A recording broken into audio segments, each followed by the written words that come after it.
Hey students, welcome back to your own channel economics time. मैं नवीन गोस्वामी आप लोगों के लिए आज लेकर आया हूं एक नया टॉपिक। नया क्या, वैसे तो ये हमने पिछले वीडियो में भी सीखा था, वैल्यू एडेड मेथड से नेशनल इनकम कैसे फाइंड आउट करनी है। तो आज हम उसी को ही थोड़ा सा एक्सटेंड करेंगे, क्योंकि हो सकता है कि एक वीडियो में 10, 15, 20 मिनट में आप लोगों को वो टॉपिक क्लियर ना हो पाया हो, तो उससे कुछ डीप चीजें, कुछ ऐसी चीजें जो कि मिसिंग रह गई थी पिछली वीडियो में, तो वो आज मैं आप लोगों को दोबारा से एक बार क्लियर कर देता हूँ, ठीक है ना। और कुछ चीजें इसके अंदर में और भी हैं जो कि आप लोगों को डाउट हो सकता है उन चीजों के लिए, तो मैं आज वही चीजें कवर करूंगा इस वीडियो के अंदर में, ठीक है। तो आइए देखते हैं क्या है। ओके, तो आइए स्टार्ट करते हैं। Net value added factor cost, कल भी हमने पढ़ा था पिछली वीडियो के अंदर कि नेट वैल्यू एडेड क्या होता है। Net value added factor cost ये चार चीजों से मिलकर बनता है। Value of output minus intermediate consumption minus depreciation और माइनस एनआईटी।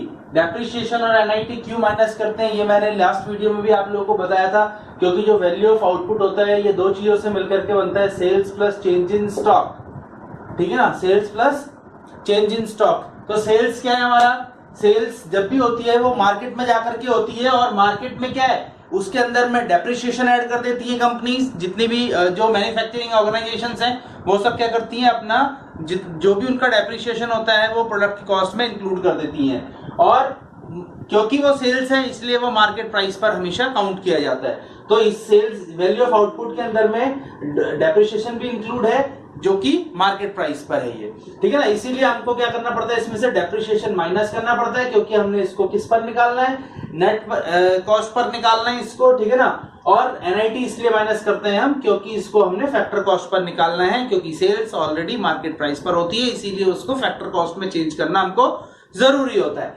क्लियर हो गया। तो ये क्या है, NVA is equal to value of output minus intermediate consumption minus depreciation minus NIT, ठीक है ना। ये फॉर्मूला ध्यान रखना है, पिछले हमने अभी वीडियो के अंदर में जो न्यूमेरिकल्स करे थे वो इसी के बेसिस पर थे, ठीक है। अब आज हम जानते हैं क्या वैल्यू ऑफ आउटपुट होता क्या है। वैल्यू ऑफ आउटपुट में तीन चार चीजें मेन है जो कि हमको ध्यान में रखने की जरूरत है। सबसे पहला क्या है, डोमेस्टिक सेल्स। एक सेल होती है क्या इंडिया के अंदर, एक सेल होती है क्या इंडिया से बाहर। इंडिया से बाहर होती है उसको हम एक्सपोर्ट कहते हैं। अगर हमको डोमेस्टिक सेल्स दिया हुआ है तो हमको डोमेस्टिक सेल्स, उसके अंदर में हमको क्या ऐड करना पड़ता है, एक्सपोर्ट ऐड करना पड़ता है। जो भी गुड्स का या सर्विसेज का सेल किया गया इंडिया से बाहर उसको हम यहां पर एक्सपोर्ट बोलते हैं, वो इसके अंदर में ऐड होता है। तो वैल्यू ऑफ आउटपुट के अंदर में domestic sales plus export, increase in unsold stock, ये चेंज इन स्टॉक है पॉजिटिवली। अगर यहां पर डिक्रीज होगा तो उसको माइनस करना पड़ेगा हमको। अगर इंक्रीज लिखा है तो वो क्या होगा, ऐड हो जाएगा। Increase in stock, decrease in stock, ये दो चीजें दे रखी होंगी। अगर इंक्रीज इन स्टॉक या इंक्रीज इन अनसोल्ड स्टॉक लिखा है तो इसका मतलब वो क्या है, ऐड हो जाएगा। डिक्रीज लिखा है तो वो माइनस हो जाएगा। Goods use for self consumption, जब एक प्रोड्यूसर या मैन्युफैक्चरर क्या करता है, अपने सेल्फ कंजम्पशन के लिए गुड्स अपने शॉप पर से या अपने यूनिट में से ही क्या करता है, अपने सेल्फ कंजम्पशन के लिए गुड्स कंज्यूम कर लेता है, तो वो भी सेल्स के अंदर ही काउंट होता है, ठीक है ना। तो उसको क्या है, उसको हम क्या वैल्यू ऑफ आउटपुट का ही पार्ट मानेंगे। फॉर एग्जांपल एक परचून की दुकान वाला, मान लो वो अपने खाने के लिए आटा अपनी दुकान में से ले लेता है, पेप्सी पीने के लिए अपनी दुकान में से ले लेता है, तो क्या वो सेल्स नहीं है, वो सेल्स है, ठीक है ना। वो भी सेल्स का ही एक पार्ट है। उससे क्या हुआ, स्टॉक तो कम हो रहा है ना उसका, ठीक है। क्लियर हो गया। तो ये क्या है, वैल्यू ऑफ आउटपुट है। इसके बाद आते हैं क्या, इंटरमीडिएट कंजम्पशन, जो हमने यहां पे पढ़ा माइनस करना होता है जिसको। इंटरमीडिएट कंजम्पशन क्या है इसके अंदर में, purchase of raw material from domestic market. फिर अगेन वही आ गया, परचेज करना रॉ मटेरियल को इंडिया के अंदर से, इंडिया की डोमेस्टिक टेरिटरी के अंदर से जब हम रॉ मटेरियल को इंपोर्ट करते हैं या परचेज करते हैं तो उसको हम क्या, इंटरमीडिएट कंजम्पशन बोलेंगे, ठीक है। उसके बाद में क्या है, ये डोमेस्टिक मार्केट से हमने रॉ मटेरियल परचेज किया, इसके अंदर में क्या करेंगे हम, इंपोर्ट ऑफ रॉ मटेरियल जोड़ देंगे।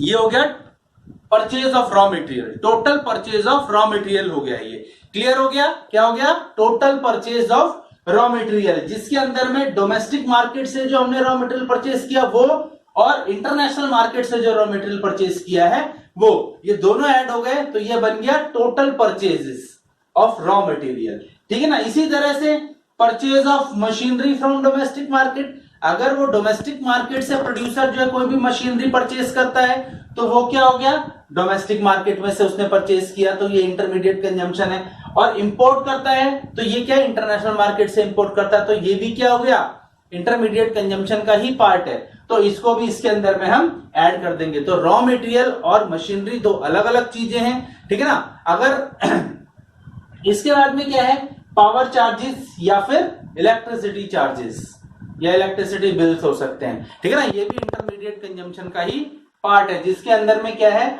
जो प्रोडक्शन यूनिट है वहां का जो बिल हो गया, जो मतलब उसके ऑफिस जितने भी हैं प्रोड्यूसर के, उनका बिल्स हो गया, वो सारे बिल्स जो हैं वो इलेक्ट्रिसिटी बिल्स जो है वो इंटरमीडिएट कंजम्पशन का पार्ट है। डेप्रिसिएशन हमें पता है कि फिक्स्ड एसेट पर लगता है, तो इसीलिए इसको कंजम्पशन ऑफ फिक्स्ड कैपिटल या फिक्स्ड एसेट भी कहते हैं।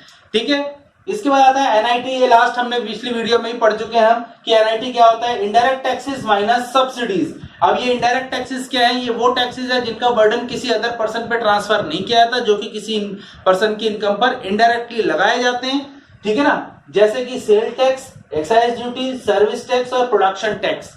ये मैंने पहले भी बताया था कि इनडायरेक्ट टैक्सेस क्या होते हैं। इनडायरेक्ट टैक्सेस का मतलब ये वो टैक्सेस है जो कि लगते तो प्रोड्यूसर पर हैं, सेलर पर हैं, लेकिन उनको चुकाना कंज्यूमर को पड़ता है, क्योंकि प्रोड्यूसर और जो मैन्युफैक्चरर है वो क्या करता है, या सेलर है वो क्या करता है, अपना सेल टैक्स, अपना प्रोडक्शन टैक्स, अपना सर्विस टैक्स, वो सारा क्या करता है, प्रोडक्ट की कॉस्ट में ऐड कर देता है। ठीक है ना। जो कि उसको एक कंज्यूमर को उसको बियर करना पड़ता है, कंज्यूमर को उसको चुकाना पड़ता है।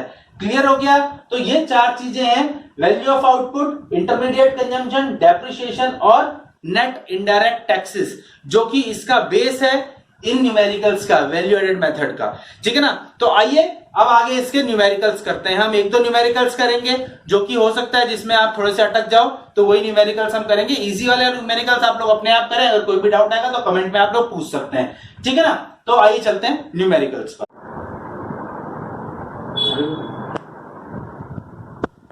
तो आइए ये दोनों क्वेश्चन अब लोग हम करते हैं। एनवीए एफसी निकालना है दोनों के अंदर में, वैल्यू ऑफ आउटपुट और एनवीए इसके अंदर में निकालना है, एफसी और इसके अंदर में एनवीए निकालना है। ठीक है ना। ये फर्स्ट क्वेश्चन है, आइए सॉल्व करते हैं इसको।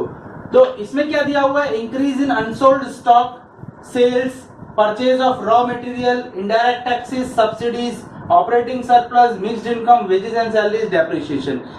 ये जो दो तीन चीजें इसके अंदर में दी हुई है, जैसे ऑपरेटिंग सरप्लस हो गया, मिक्स्ड इनकम हो गया, वेजेस एंड सैलरीज, ये हमारे काम का बिल्कुल भी नहीं है इस मेथड के अंदर में। ये आगे जब हम इनकम मेथड करेंगे तो उसमें यूज होगा। क्लियर है। तो सबसे पहले हम, क्योंकि हमको एनवीए निकालने के लिए, एनवीए एफसी निकालने के लिए वैल्यू ऑफ आउटपुट की जरूरत होती है, क्योंकि इसके फॉर्मूले में क्या है, वैल्यू ऑफ आउटपुट है। तो सबसे पहले हम वैल्यू ऑफ आउटपुट निकालेंगे। वैल्यू ऑफ आउटपुट कैसे निकालेंगे, इसको मैं शॉर्ट में लिख रहा हूं, VO. VO is equal to sales plus change in stock. ये दो चीजें होती हैं, sales plus change in stock. तो इसके अंदर में क्या है हमारे पास में दिया हुआ, सेल्स दिया हुआ है और इंक्रीज इन अनसोल्ड स्टॉक ये भी दिया हुआ है, ये चेंज इन स्टॉक ही है। अगर ये डिक्रीज होता तो माइनस करते हैं हम इसको, क्योंकि ये इंक्रीज इन अनसोल्ड स्टॉक दिया हुआ है, इसीलिए ये ऐड हो जाएगा इसके अंदर में। ठीक है। तो सेल्स मतलब कितना दिया है, 10,625 plus increase in unsold stock दिया है हमको 600। तो ये दोनों को मिला करके क्या बन गया, value of output. Value of output बन गया, तो ये कितना हो गया हमारा, 11,225 करोड़। ये क्या आ गया हमारा, वैल्यू ऑफ आउटपुट आ गया। क्लियर है। अब एनवीए निकालना आसान है, एनवीए एट एफसी निकालेंगे। NVA at factor cost is equal to value of output minus intermediate consumption minus depreciation और minus NIT. Clear.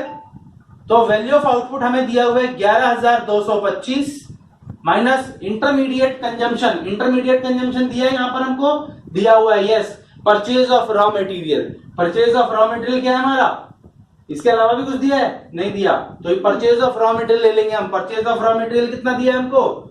2625 minus depreciation दिया है, बिल्कुल दिया है जी 500, माइनस एनआईटी दिया है कहीं पर? एनआईटी नहीं दिया हुआ नेट इनडायरेक्ट टैक्सेस, लेकिन हमको क्या दिया है यहाँ पर?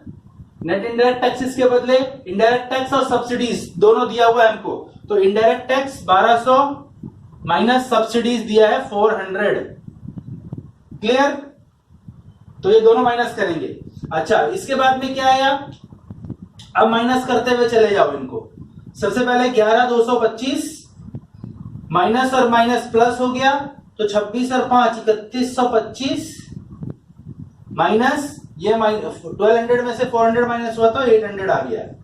ठीक है, तो अब इन दोनों को ऐड करेंगे तो ये हो जाएगा माइनस 3925 और ये हो गया 11225। तो final answer will be NVA at FC is equal to,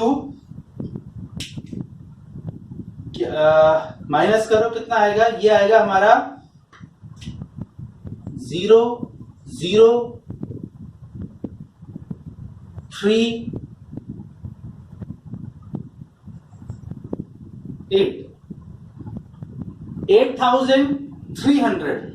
8,300 crore.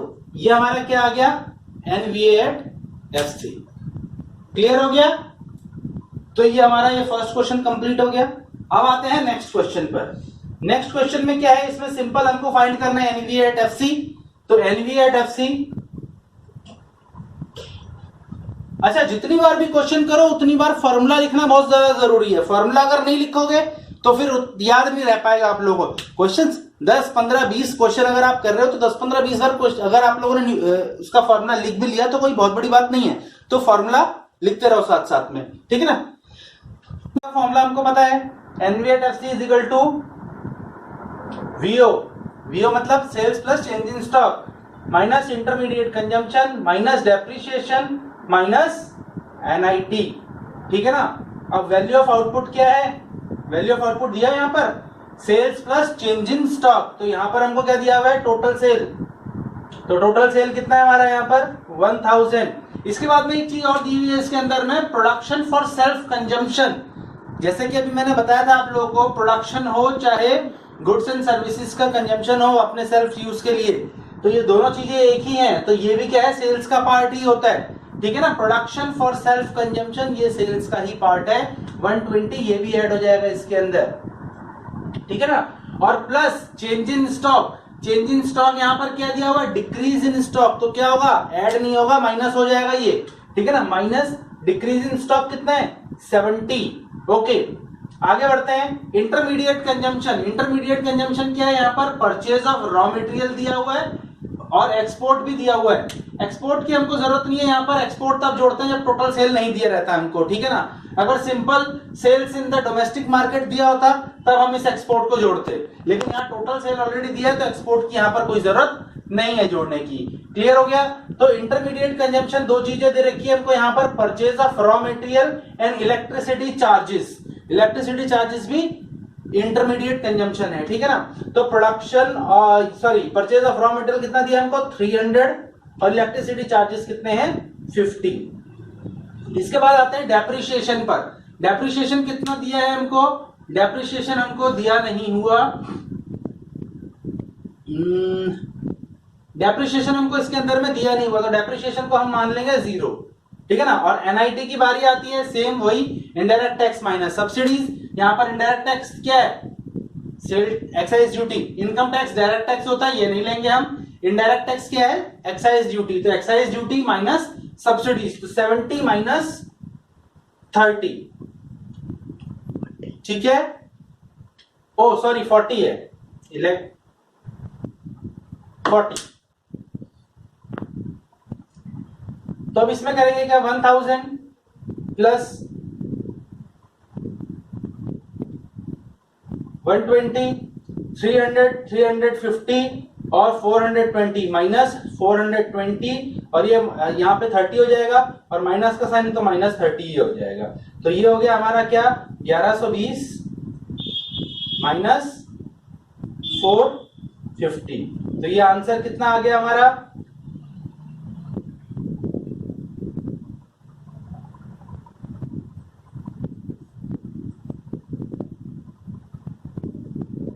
NVA at FC is equal to 670 crore.